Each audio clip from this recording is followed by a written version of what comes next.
তোর না কোন মামা খালুরা আছে, হেরা থাকতে 40 দিন তুই বেকার থাকস কেমনে? শোনো আব্বা, বেকার তারাই থাকে যাদের নির্দিষ্ট একটা লক্ষ্য থাকে, আর এই জন্য আমি এখনো বেকার আছি। এসব জ্ঞানের কথা আমার শুনে লাভ নাই। এসব জ্ঞান তোর চেয়ে আমার বেশি, এসব জ্ঞান তোর চেয়ে বেশি আমার ভালো জানা আছে। আর তুই কামের পোলা না, যদি কামের পোলাই হইতি তাহলে তুই আমার সাথে যোগালি দেওয়ার সংসারে হাল ধরতি। ঢাকা গিয়ে বেকারে পড়ে থাকতে পারতি না। আর শোন, যে সংসারে হাল ধরতে পারে সেই পুরুষ মানুষ। রাগ করছো, ফোন কেটে দিছো।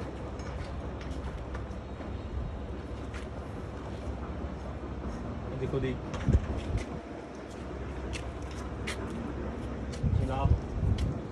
চিলাপ করো, চিলাপ। ধান লাগাও, চুলটা ঠিক করে নেবে। মাথা ঠিক করো।